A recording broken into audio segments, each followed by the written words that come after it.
dating Vice President Leni Robredo at yung ating incumbent Vice President po na si Sara Duterte. So tatlong Vice President Binay, Vice President Robredo at Vice President Sara Duterte. Sino-sino sa kanila ang inaudit mo tungkol sa confidential funds? Ang buhat po nung nag-assume ako nung 2014, tanging si Vice Presidente Sara Duterte lang po yung aking na-audit. Na may Bakit? Nakita niyo po yan? At ang purpose po is to cover confidential activities for fiscal year 2014. You see that? Yes, sir. And nung December 22, 2014, nasa ICFAO na po kayo. Tama po ba? Period po yan, sir. We have a clear here po. Date of issue, December 22, 2014. Yes po, nasa ikaw na po. Tama po ba? Mm. At hindi po si Vice President Sara Duterte ang Vice President ng mga panahon na yun. Tama po ba? Yes po. Pero na-liquidate po ba yan? That's the question. That's the question to ICFAO actually because yun po yung, ang pinapakita ko lang sa inyo is nagkaroon po ng confidential funds. Ang Office of the Vice President noong 2014 issued December 22, 2014. Based on that document po, Meron. Meron. You confirm. But that's okay, no? Because maybe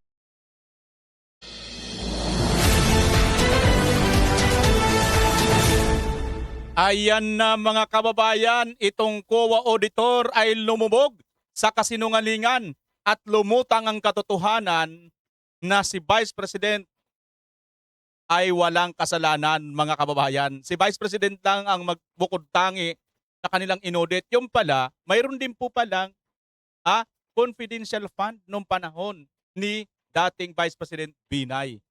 Yan po ngayon ang ating pag-uusapan mga kababayan sa araw na ito. Grabe, ano ho? Alam nyo po, payo ko lang sa inyo, no ho? Itong impeachment na ngayon na ito, habang tumatagal, parang yung iba, ayaw na nila manood, parang nagsasawa na sila. Wala na po tayong magagawa mga kababayan, andito na po yan eh. Kaya panoorin na lang po natin. Alam nyo kung paano po tayo hindi may stress? I-enjoy po natin dyan. I-enjoy po natin yan. Bakit? Kasi sinabi na ni VP Inday Sara, I want a blood bath. At nakalimutan nyo na yata. Ito yun, part na yun mga kababayan. Pagka sila yung nagpe-present, akala natin panay katotohanan ng kanilang sinasabi. Pero pagka na-cross-examine na, naglalabasan na po lahat ang mga katotohanan mga kababayan. Pues, di ko na po kayo bibitinin. Katulad ng ibang mga nagkukomento, ang dami mo pang sat-sat, Bimar. Ituloy mo na yung video. Ituloy na nga natin. Panoorin nyo. confidential fund. Bakit, Mr. Witness? Bakit Vice President Sara Duterte lang ang inaudit mo ng confidential funds?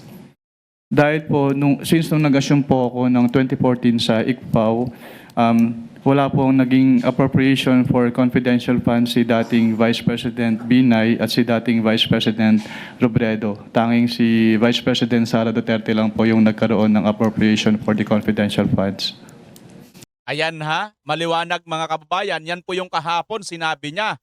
Ito na ngayon ang kanyang sinasabi. Nang mabuking na siya ni Attorney Powa. Panoorin na po natin mga kababayan. Assumed. Mr. Wamil, we shall continue with your testimony and you shall be testifying under the same oath. You understand, sir? Kindly respond through the mic. Okay po, Your Honor. We shall now proceed with the cross-examination of the counsel for respondent. Attorney Powa, you may proceed when you're ready. Thank you, Your Honor. Thank you.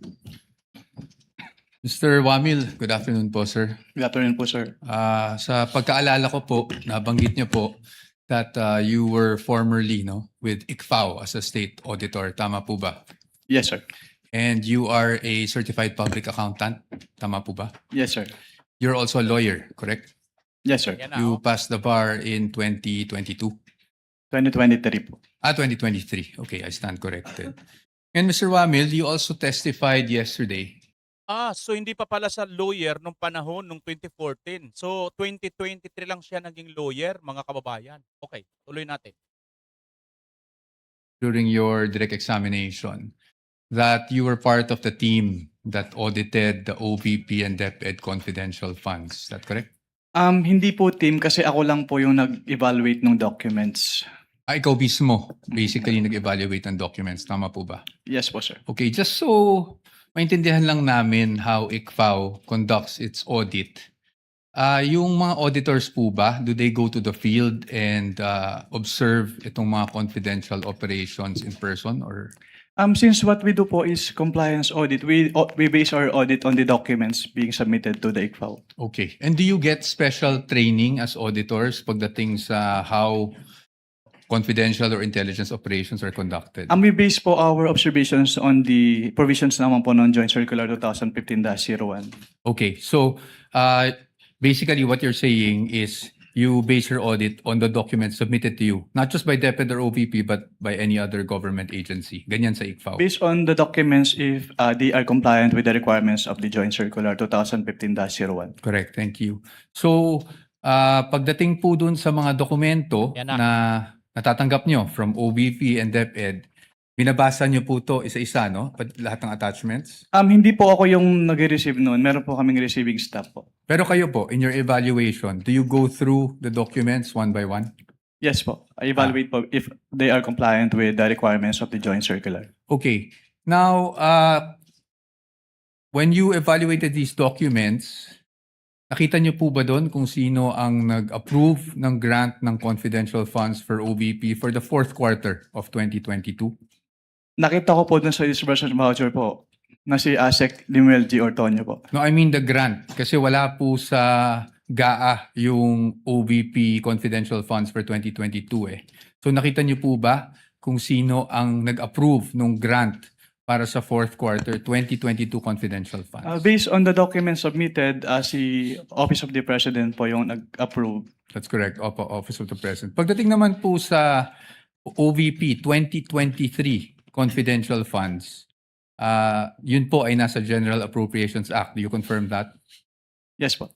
And pagdating naman po sa DepEd 2023 confidential funds, nasa General Appropriations Act din po. Tama po ba? Yes po. And as a lawyer, you would know that the GAA is enacted by Congress. Tama po ba? That's correct po. Now, yesterday, naalala ko po, natanong kayo doon sa time nyo sa ICFAO kung ilang vice president ang na-audit nyo pagdating sa confidential funds. Alala nyo po yon? Yes po, sir. At ang sagot nyo po ay isa lang, si Vice President Sara Duterte, the respondent in this case. Tama po ba? Yes po. Tapos Since I natanong- assumed in ICPAO in Since- 2014. Since you assumed in September 2014? Yes po, sir. Tama po. And Ayan na. you were asked, bakit si Vice President lang? Naalala niyo yung tanong na yun? Yes po. At ang sagot niyo po, kasi since you assumed siya lang po ang Vice President na nagkaroon ng appropriations for confidential funds. Tama po Yan ba? Yes po. Since September 2014 po na nag-assume ako. Apo. Now, I'm showing you a document. If I may approach the witness, Your Honor. Ayan na. Counsel may approach. I am showing you a document Assisting entitled counsel from the Spec- prosecutors may also Oh, yes. approach should they so desire. I'm showing you a document, and this document is from the Department of Budget and Management, entitled Special Allotment Release Order, dated. Medyo malabo lang po yung Teka lang ha mga kababayan. Ito na po yung pinagtataka ko dito sa mga witness ng kalaban ni Bipinday Sara. Hindi ba nila ito napaghandaan mga kababayan? Tingnan nyo ha. Itong witness nila, 2014, nandyan na po siya. At yung panahon na yan, nandyan din si Vice President Binay. Bakit hindi niya ito alam? Hindi kaya nila iniisip na gagamitin ito ng depensa ni Vice President Sara Duterte laban dito sa kanila? Or talagang bobo lang talaga sila? No? Sorry ha, or talagang makakalimutin na sila? Kasi 'di ba? Ito nga yung sinasabi niya, 'di ba? Tanging si Vice President daw lang daw ang meron. Oo. Vice President Binay at si dating Vice President Robredo. Tanging si Vice President Sara Duterte lang po yung nagkaroon ng appropriation for the confidential funds. Malinaw yan mga kababayan ha. Tanging si Vice President Sara lang daw ang mayroong appropriation ng confidential fund. Si Binay daw wala. Eh bakit ito? Na nakita ngayon ni Atty. Powa. maybe you were just not aware yesterday when you were asked the question. I just wanted to put that on record because marami na rin pong lumalabas sa social media. Parang ang bait pa dito ni Attorney Pua, mga kababayan. Maybe you're not just aware yesterday when you're tinanong ka. Hindi po pwede yan, Attorney Pua. Aware sila dyan. Kaya lang, inaakala nila, hindi nyo yan alam. Ano sa tingin nyo mga kababayan? Di ba ganon? O, tuloy natin. Na si Vice President Sara Duterte lang ang Vice President na nagkaroon ng confidential funds. Would you confirm that, sir? Your Honors, just a manifestation, this has not been pre-marked. We just came upon this document yesterday after the statements were made. So upon the agreement made during pre-trial, we request that this be marked as exhibit for the defense D-1-167-DE. -OVP. Let it be so marked. Ayan, mga kababayan, ang galing. Alam nyo ba ang napansin ko dito? Napansin nyo ba?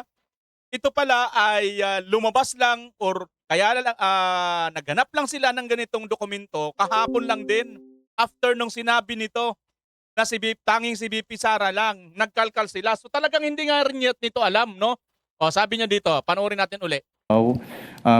Wala pong naging appropriation for confidential funds si dating Vice President Binay at si dating Vice President Robredo. Tanging si Vice President Sara Duterte lang po yung nagkaroon ng appropriation for the confidential funds.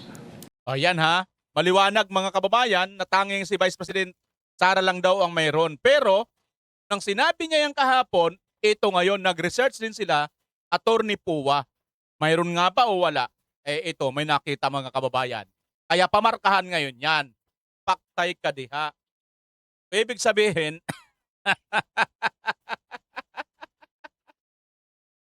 sumablay ka na naman, sir. Thank you, Your Honors.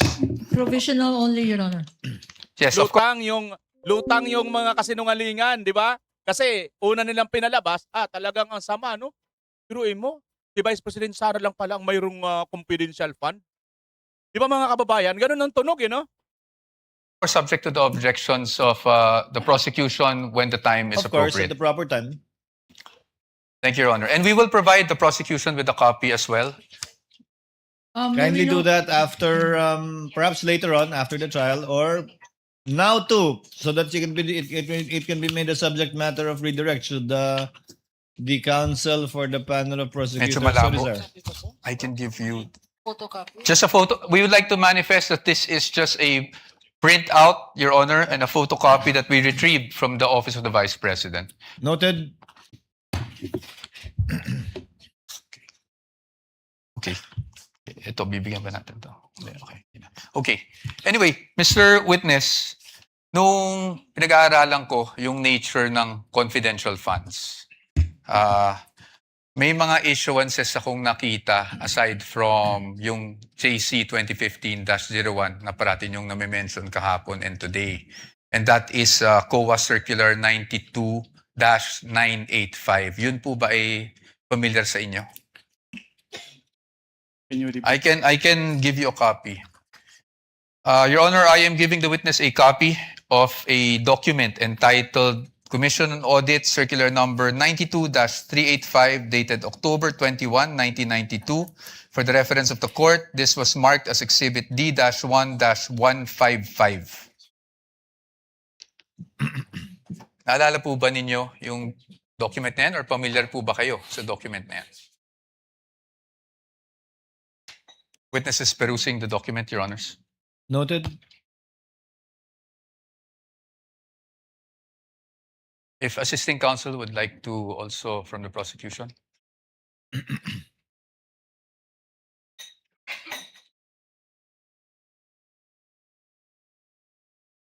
Witness will please answer. Are Are you you familiar familiar? with that document? I am not familiar po with that document. Okay. That's okay. Huh?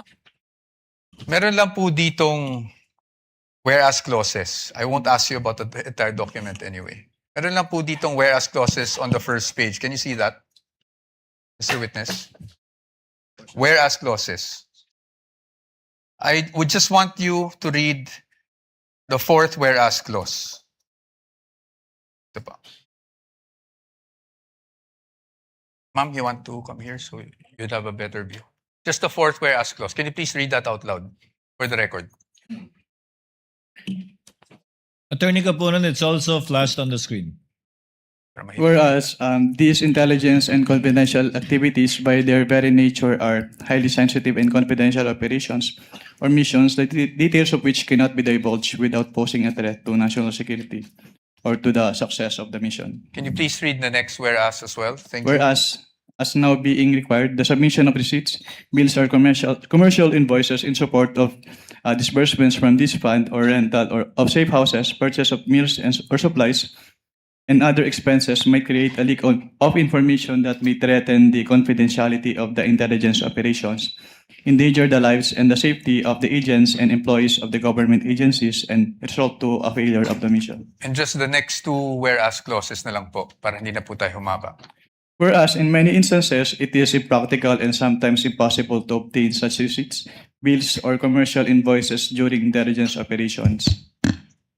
Whereas by its very nature, the use of confidential intelligence and or confidential funds requires an approach allowing more flexibility in intelligence operations. Thank you, Mr. Witness.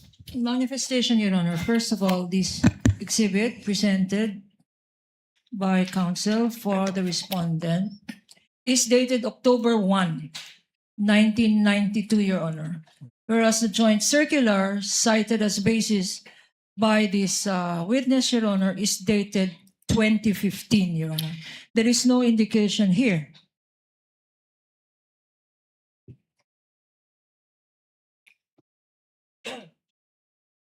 Okay. There is an indication here, Your Honor, that all issuances Joint circular. Repeating inconsistent clause. herewith are hereby amended or revoked accordingly. Similar provision, Your Honor, by way of manifestation. The joint circular. Can I see? Is likewise Your Honor, mentioned in the Joint Circular 2015. Observation for the record that 2015 supersedes this circular cited by counsel for respondent, which is dated 1992, Your Honor. For the record. Noted. Thank you, Your Honor. Proceed. But again, we'd like just a counter manifestation that the repealing clause under JC 2015-01 states, and I quote, all circulars, memoranda, rules, regulations, and other issuance inconsistent herewith are deemed repealed and superseded accordingly. So the repealing clause in 2015-1 did not specify COA Circular 92-8985. Precisely our point, Your Honor. Your Honor, please counter manifestation. Of course, Counsel. Counsel read the literal meaning, Your Honor, but the substantive meaning is all circulars are deemed repealed and superseded accordingly. His interpretation, my interpretation, but no interpretation needed, Your Honor. 9.0 is expressed. All are repealed and superseded accordingly. Manifestation is duly noted. Thank Your Counsel may Honor. proceed. Your Honor, the documents would speak for themselves, Exactly. and we will leave this to the Honorable Court as to not prolong the debate on this matter. Just again, just my last manifestation on this. The difference, the difference between Joint Circular 2015, Your Honor, it has been identified, authenticated, and testified to by this witness. This circular that they are citing, Your Honor, 1992, has not been identified. We don't know its due existence. We don't know the circumstances surrounding this document. And therefore, they're covered by the original document rule. Produce the original. Since you don't have a witness who has testified. Ayan na naman kayo sa mga produce original eh. Bakit yung kay BP Sara, yung una ninyong ano noon, yung tungkol doon sa video? Diba? Hindi nyo nga pirinudyos ang original eh. Copycat lang ang sa inyo, diba? Oh. Hindi nyo pirinudyos ang original. Wala nga kayong nakuha na isang witness doon. Halimbawa, sa dami ng mga nag-cover doon, kamukha na lang ni Princess Maui. Kayon sa nag-cover, nagkaroon siya ng live ng sarili niya. Maaari, isa yun sa pagkukuhanan ng original dahil siya mismo, akto na nandoon. Pero sa dami ng mga vlogger na nandoon, tsaka mainstream media, wala man lang kayong isang nakuha na pinagkuhanan nyo ng video, kundi umasa lang kayo sa mga kumalat. Tapos yun ngayon, present nyo as original. Xerox copy yun eh. Photocopy yun eh. Tapos ngayon, kayo na ngayon, eto na naman kayo ngayon, naghahanap kayo ng original. Ay nako naman. Ay nako talaga. Kita nyo mga kababayan kung paano po nila bilugin ang madlang people.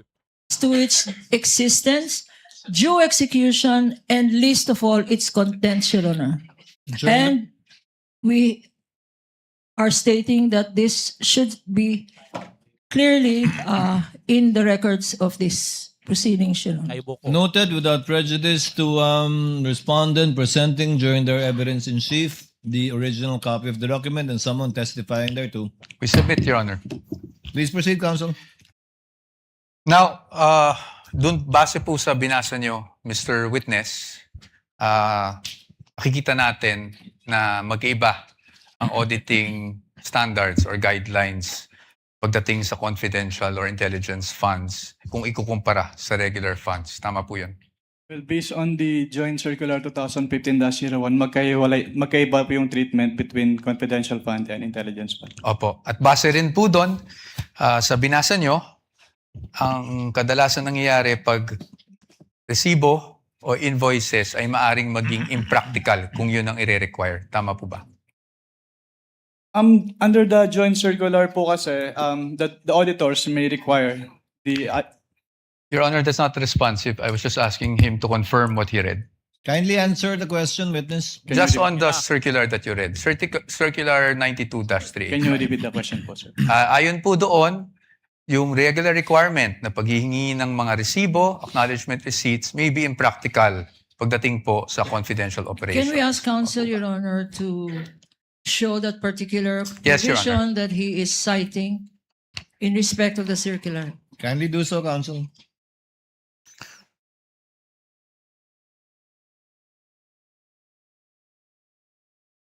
Tama po ba? Ang sabi po dito ay during intelligence operations. Yes, tama po ba?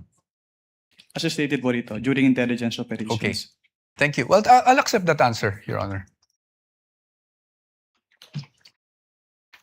Now, punta naman po tayo doon sa nature ng confidential operations. No? You would agree with me na pagdating po sa confidential operations, delikado po pag nagkakaroon ng leak of information. Tama po ba? Can you repeat your question? Delikado po kung magkaroon ng leak ng mga information na nakukuha patay sa isang confidential operation. Tama Given po the ba? classified nature of, Misleading, Your Honor. I'm think just the asking for his I think the opinion. witness would have been able to answer. Witness may answer. given the classified nature of Yes. the confidential fund. Yes, thank you, Mr. Witness. In fact, you being a lawyer, you know that there are laws prohibiting the unauthorized disclosure of confidential information, correct? Can you repeat po? You being a lawyer, sir, you are aware that there are laws prohibiting the unauthorized disclosure of confidential information, correct? Can you state what specific laws po yung... Revised Penal Code under Article 229, for example, on the revelation of secrets. Yes po. Yes, Republic Act 3019, Section 3, Paragraph K, on unauthorized divulging of confidential information, correct? Yes po. And you being a public officer under 6713, alam niyo rin po na hindi po pwedeng basta-basta mag-disclose without the authority ng mga confidential information. Tama po ba? Yes po. Okay, so batay po dito, pinapahalagan po talaga ang confidentiality pagdating sa mga classified information na ito. Tama po ba?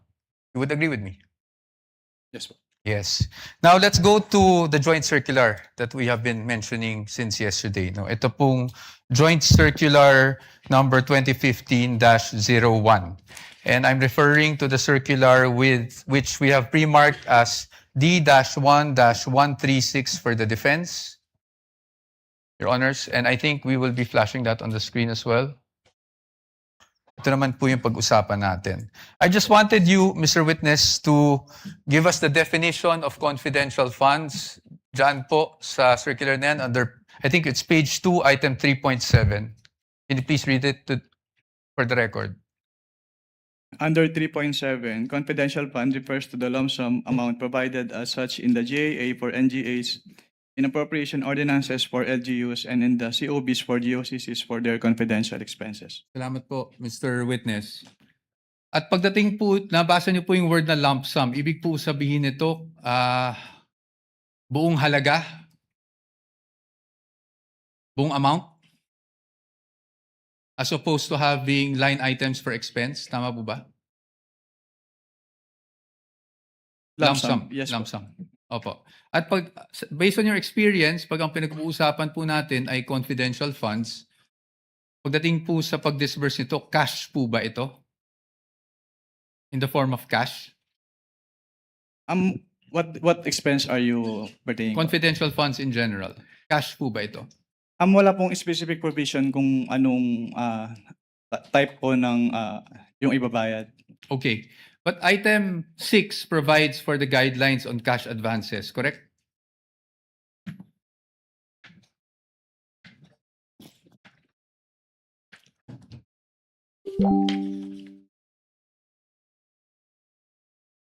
Based on this document po, yes po. Yes po. And I refer you now to item 6.1.2. Diyan po, sinasabi po ng provision na yan na ang maari lang mag-avail ng cash advance pagdating sa confidential funds ay ang isang designated bonded special disbursing officer or SDO, or kung wala mang ganong designated SDO ay ang head of agency, correct? Yes po. At kanina po, sabi nyo, binasa nyo bawat pahina noong mga sinabite sa inyo ng DepEd at OVP for their liquidation reports. Tama po ba? Yes po.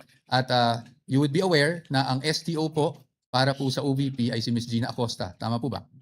Based on the documents submitted, yes po. Yes, thank you. At pagdating naman po sa DepEd, Mr. Witness, ang SDO po ay si Mr. Edward Fajarda. Tama po ba? Based on the documents submitted po, yes po. Yes. So based on that, tama rin po ba na sila ang maging payees ng mga cheque na inilabas ng DepEd para sa cash advance? Yes po. Tama po. At sila, tama rin po na silang nag-encash ng mga cheque dahil silang payee. Tama Yes po? po. Yes po. Yes. So they complied with 6.1.2, correct? What do you mean complied po? Complied with the requirements of 6.1.2 na ang SDO po ang kumuha ng cash advance at siya po nag-encash ng cheque. Your Honor, please misleading. That's not the only requirement in 6.1.1. 6.1.2, Your Honor. There are other requirements here. Can counsel be specific? I'm just asking, Because- Your Honor. This is a blanket he is saying, and so therefore, there is compliance here. I'm In asking. particular. Thank you. I appreciate po What does the. counsel for respondents say? I appreciate naman po the objection of the good counsel. So I will be more specific. Tama po. Nag-comply po ng SDO ang payee sa cheque at ang SDO po ang nag-encash. Yun lang po. Just on that part.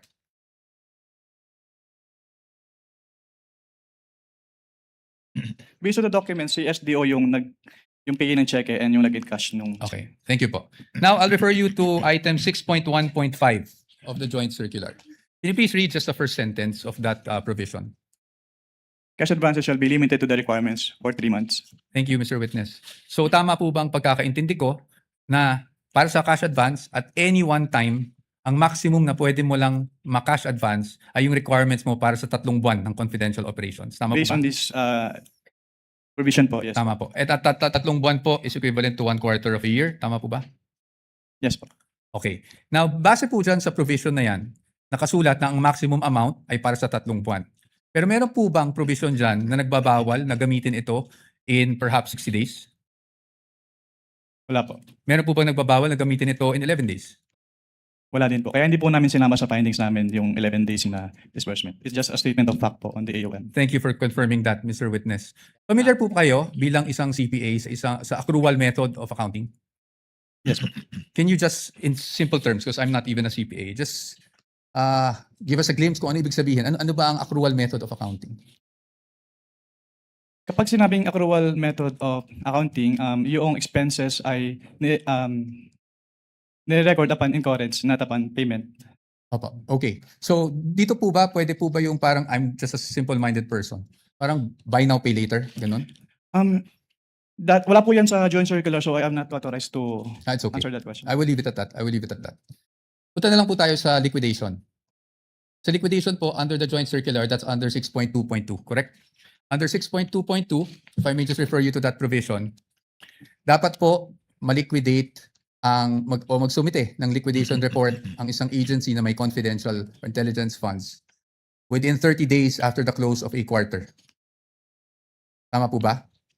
Tatlo po yung nakalagay dito, hindi lang po the 30 days after every quarter. Sige po, please enumerate for us. Under 6.2.2 of the joint circular, all cash advances for CF and IF shall be liquidated within 30 days after every quarter or from the approved target date of completion of the project or activity or after the cash advance have been fully utilized, whichever comes first in accordance with the procedures as stated po. Okay, thank you po.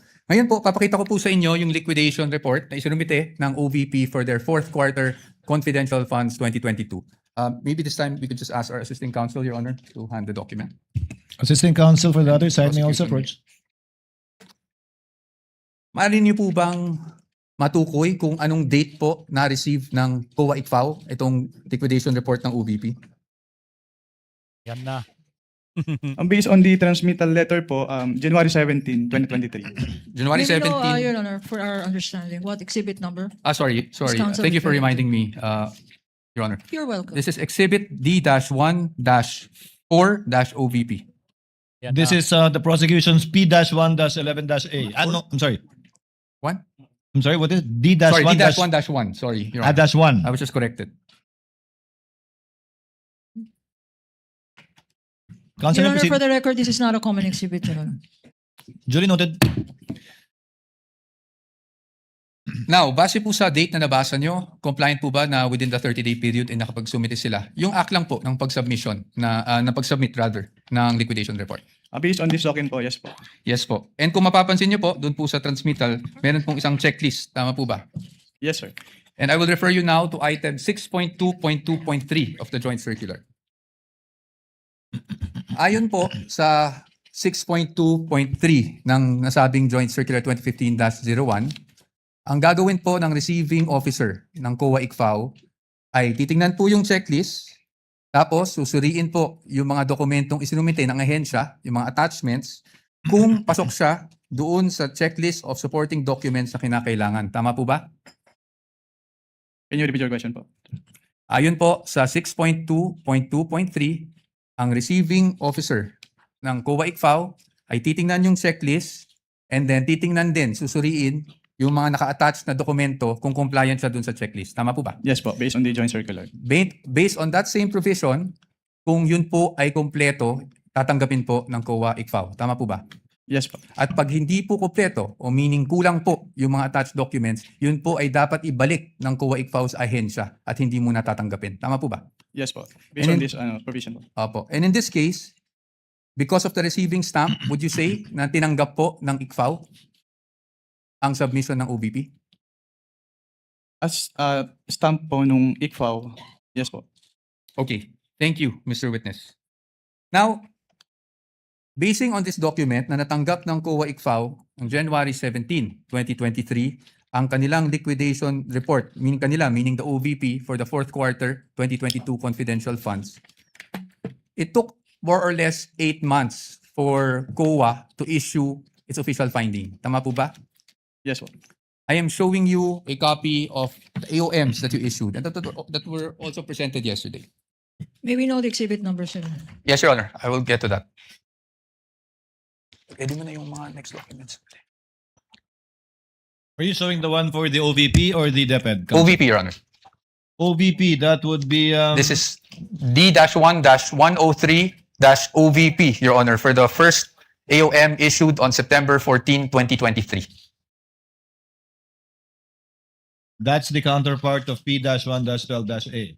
And isunod ko na po yung pangalawang AOM na na-issue on October 3, 2023. This is D-1-104-OVP for the defense. Which is P-1-12-B for the prosecution. Thank you. Now, Mr. Witness, napansin ko na yung date is September 14, nung 2023, nung una yung AOM. Tama po ba? Yes po. And that was actually just a few days after the budget hearing of COA held August 24, 2023. kung saan may mga legislators that, asked COA to look into the OVP confidential funds. Are you aware of that? Just if you're aware. I am not aware of that. That's okay. Now, I'll just move on to the AOMs themselves. No? Now, kahapon, nasasabi niyo po na nagkakaproblema tayo may nakita kayong finding doon sa fiscal and financial plan. Tama po ba? Yes, sir. Ng OVP. At yan po ay nakasaad din sa inyong findings dyan. Yes, sir. Tama po ba? Opo. You referred to, if I'm not mistaken, and please correct me if I'm wrong, item 4.2 of the joint circular. Yes, sir. Tama po? Yes, sir. Maaari niyo po bang, andyan pa po ba yung joint circular? Yes. Maaari niyo po bang basahin yung 4.2 ng joint circular para lang po sa kalaman nating lahat? Under 4.2 of the joint circular, all allocations of CF and or IF shall be supported with fiscal and financial plan, indicating the proposed amount allocated for each program, project, and activity where disbursements pertaining to the CE and IE shall be based. Tama po. Thank you po, Mr. Witness. Dito po, sa kanilang fiscal and financial plan, the program stated is actually the Good Government Program. Tama po ba? Yung binabasa ko lang. Based on the document, yes. Based on the document. At ang expected outcome ay safe implementation of OVP initiatives and confidence building. Based on the document. Based on the document, yes. At ang physical target will be number of areas with surveillance and confidential activities conducted or monitored. Tama po ba? Yes. As well as the number of activities. Mhm. Tama po ba? At ayon po dun sa binasa nyo, wala naman pong guidelines on how specific it would be. Correct? Well, nakalagay po kasi dito, dapat i-indicate yung each program, activity, and project na pagbabasihan ng disbursement ng CF. Apo. I won't argue with you. So basically, yung finding niyo po is based on your assessment as an auditor. Or since it is a plan, dapat po naka-indicate talaga dito kung paano nila gagastusin yung kanilang confidential fund. That's okay. Yes, I'll accept that answer. Now, nabanggit nyo rin po na hindi po nag-submit ng DEPs and or document evidencing payment. Tama po? Yes, sir. At yun po ay inilagay nyo sa inyong AOM. Tama Yes, po? yes, sir. At nabanggit nyo rin po na sumagot ang OVP dito sa AOM na to. Tama po ba? Yes, sir. Opo. Tama po.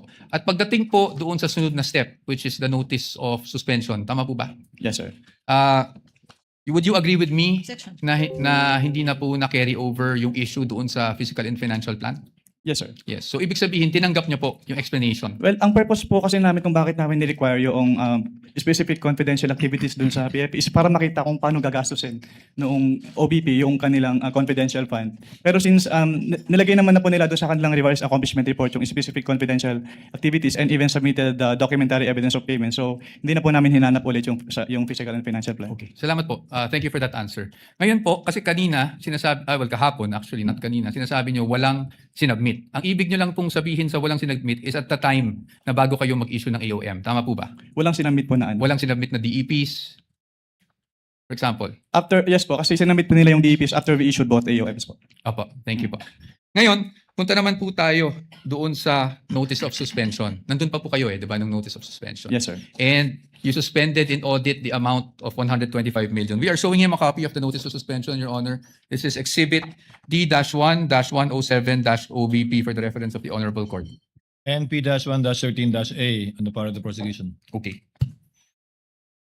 So, dito po, as you mentioned earlier, you were satisfied with already the submission of the accomplishment report ng OVP. That's why nawala na po yung issue sa physical and financial. Hindi po ako satisfied dahil compliant yung accomplishment report nila, kundi dahil nilagay lang nila yung specific confidential activities na pinaggamitan ng kanilang pondo. Opo. So, nawala na po yung sa PFP na findings sa AOM. Based on the, yes po. Based on the NS. Tama po ba? Yes, sir. Okay, thank you. Ngayon, pagdating dito sa notice of suspension, I just wanted to focus on doon sa documentary evidencing success pagdating sa rewards. Yes, sir. Nabanggit nyo po, this is 4.8.5, paragraph B specifically of the joint circular, correct? Yes, sir. And yun din po yung nakasaad dito sa notice of suspension na reference, meaning the provision of the JC. Yes, sir. Specified, yes. At nabanggit nyo rin po kahapon na wala pong guidelines specifically under 4.8.5 that shows how specific you should be in terms of the documents evidencing success. Tama Wala ba? po akong na-mention na walang specific guidelines po. Ang sabi ko lang, hindi sinabi kung anong specific document yung hinihingi. Wala, may sinabi ko po kayong walang prescribed format, basically. Your Honor, please misleading the witness. To my recollection, did not say that. He said that in accordance with 4.8.5, these are the requirements, A, B, and C. And the submissions of the Vice President and the DepEd are not compliant, Your Honor. Can we With ask the for indulgence Riba? of counsels for the parties, Mr. Wamil, base po sa guidelines, hindi tulad ng ibang mga format na sinasubmit na may pro forma na nasa annex nung 2015-1, wala pong pro forma na pag-liquidate sang-ayon sa na dokumento sang-ayon sa 4.8.5. Yes, Your Honor, based on this provision po. Yes. May ibang provision bang nagre-require ng specific na paraan? Wala na po, Your Honor. Ito lang Wala. po, 4.8.5. Thank you. Thank you, Mr. Witness. You may proceed, counsel. Thank you, Your Honor. Now, pagdating po sa OVP, alam niyo po ba kung sumagot sila sa notice of suspension na ito within the prescribed period given under the notice of suspension? So, notice, wala na po ako sa ICPAO nung Wala na po submit kayo. sila ng response. Okay po. So I will no longer ask you about that. Probably for another witness na lang po. Punta na lang po tayo sa OVP confidential funds for 2023. You confirm, Mr. Witness, na ang OVP confidential funds for 2023 ay nakapag-issue rin kayo ng AOMs for the first, second, and third quarter. Tama po ba? For the first and second lang po kasi yung third quarter, nag-drop po ako and hindi ko na po naabutan yung issuance noon dahil nag-transfer out na po ako sa Okay. ICPAO. Okay. At hindi na rin po alam kung, just if you're aware, kung sumagot ang OVP doon sa mga AOMs ninyo. Hindi na rin po alam yan. Yes, sir. Okay. Sige. Diretso na lang po tayo sa DepEd. Para hindi na po tayo tumagal. Sa DepEd po, nakapag-issue rin po kayo ng AOMs. Tama? At least for the first and second quarter nung nandun pa po kayo. Yes, sir. Tama po. Apo. And kanina po, pinag-uusapan po natin yung mga disbursement vouchers ng DepEd. Kung saan, natukoy nyo doon na hindi compliant dahil MOOE yung nakasulat sa disbursement vouchers. Tama po ba? Naalala nyo po yun? Sinagot ko lang po yung tanong ni Attorney Lorna kanina. At ang sagot nyo po, natatandaan nyo po ba yung sagot nyo? Ay MOOE siya at hindi confidential funds. Yes po. Now, Mr. Witness, I will show you a page of the General Appropriations Act. Have that copy.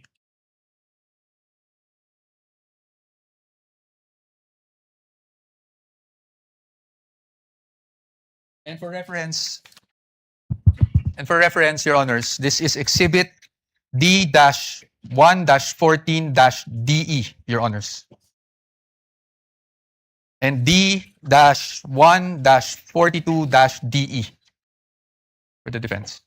Counsel may approach the witness as well as counsel for the panel of prosecutors. Ito lang man. Titignan ko. So, dito po, sa page 376, volume 118, number 52, General Appropriations Act FY 2023, klarong-klaro po na ang confidential, intelligence, and extraordinary expenses is under maintenance and other operating expenses, which is the MOOE. Pero if Klaro. I may clarify lang po kasi, Yes po. yung MOOE kasi is very broad. So Yes hindi po. lang confidential fund yung covered niya. Apo, we will get to that, Your Honor.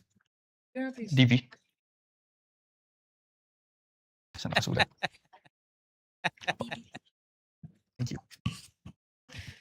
Kaya po dito, sa ating naging disbursement voucher, Your Honor, with due respect to counsel. yes, of With course. permission of Manifestation Attorney again, Poa, the yes. document. Again, this Observations document, and manifestations, counsel? Your Honor, this document violates the original document rule. First, it is a photocopy. It is not even a photocopy of anything that is certified, Your Honor.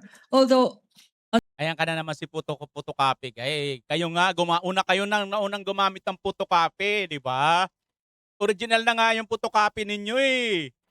Ngayon, gumamit ng photocopy ang depensa. Mag-object kayo, anak ng teting, oh. Ay, nako. under the original document rule, you can dispense with the presentation of the original. If you present the original first and then substitute Weh, hindi nga kayo nag-present ng original noon eh. Ito talaga si Attorney Kapunan eh, kaya ka nire-regla kahit na lagpas ka na eh. Nakalimutan mo na. 'Di ba? Ginamit na nila yung unang witness na sinalang ninyo diyan. Photocopy lang. a copy, because a copy, a photocopy, is now considered likewise, if properly authenticated, as an original. This is a scrap of paper, Your Honor. We don't even know.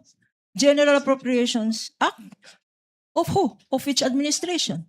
And consisting of how many pages, Your Honor? This Saan? 2023 po yan, hindi po yan panahon ng kung sino-sino. 2023 yan, madam. Ayan, no? Nababasa yan, madam. 2020. This particular document, Your Honor, should not even be testified to because we don't know its provenance. For all we know, we don't know where this document came from. Your Honors, may I We comment? object, therefore, to this document. Maybe Your comment? Honor. What is the comment of Attorney Poa? Your Honors, the copy we are showing is actually a certified true copy of the Commission on Audit, certified by Davin E. Bakay. Your Honors. Boom. Ayan. Certified true copy pala yan sa kuwa. At si Bakay pa. Ayun. Natamimi ngayon. Sige nga, hanapin nyo si Bakay. Ang ganda. Document. Maybe Your comment? Honor. What is the comment of Attorney Poa? Your Honors, the copy we are showing is actually a certified true copy of the Commission on Audit, certified by Davin E. Bakay. Your Honors. Certified true copy of the part of the GA? Yes, Your Honors. Anyway, Counsel, we will be ruling on the admissibility of these documents when formal offer is made after the presentation of evidence in chief by the respondents. We submit, Your Honor, but as another observation, Your Honor, we are aware, I think counsel is aware, that if you produce and you ask questions on a portion of a document, then you are compelled to produce the whole document, Your Honor. We want this on file. Produce the whole GAA. For all we know, Your Honor, there may be provisions in that GAA which contradicts the provision he's saying. So he is compelled under the rules, Your Honor. In addition to the rules of admissibility, he is compelled to Ito na muna natin tatapusin mga kababayan. Baka magkarigla na naman, madam. Ano? Pinagpipilitan niya talaga ang kanyang rason di ba? Pinakita na nga ni Attorney Poa na ito nga po ay kumpirmado, galing nga po ito sa Poa. Ha? Ayan po mga kababayan, ano po ang inyong masasabi dito? Patuloy lang po natin tutukan ito pong impeachment trial at sana naman supportahan nyo naman kami ng mga DDS vlogger. Organic naman po kami mga kababayan. Wala naman po kaming hinihilingi sa inyong pera or kabayaran. Ang support lang po, kasi ang pag-support nyo po sa amin, nakakasuporta na rin po tayo kay BP Inday. Bakit? Kasi po, marami po ang kalaban ni BP Inday na ang pinaghati-hatian, milyon-milyon. Samantalang, itong confidential ni BP Inday, yung mga kalaban ni BP Inday na mga vlogger, tulad yung namatay, di ba? 2.5 million ang kanilang pinaghati-hatian. Di ba? Yung lumabas ng isang screenshot, ayon doon sa screenshot hindi natin matiyak pala, sorry. Hindi natin matiyak kung galing ngayon kay Mimaw. No? Pero ayon doon, mayroon 2.5 na pinaghati-hatian ng mga vlogger na nagkakaunsihan sila. Diba? Napakalaking halaga. Samantalang itong kay BP Inday, maliit lang, pinamimigay at binibili pa ng gamot at pagkain para po sa mga kababayan natin. No? At mga confidential agent pa. Itong mga ito, magdaldalan, murahin lang ng murahin, sirain lang, manira lang kay BP Sara, below the belt, kahit yung pagkatao, pagkababae ni BP Sara, binababoy nito mga ito, milyon-milyon ang pinaghatian. Samantalang kami mga kababayan, hindi po kami naiinggit sa kanila. Kahit wala po kaming 5 duling na matanggap sa mga Duterte, patuloy po kami makikipaglaban. Kaya sana, ganun din po kayo, support nyo po kami. Kami po ay magsusuporta sa mga Duterte hanggang dulo. Hanggang makarating po sa palasyo. Pinakamamahal. Yan po mga kababayan ang nagawa nating reaction video, pansamantala nating tatapusin. Kung ano po ang inyong komentaryo at opinion, huwag po kayo mahiya, paki-comment nyo ba sa baba at pag-usapan natin po natin. BMR Channel, pansamantalang magpapaalam. Bye-bye!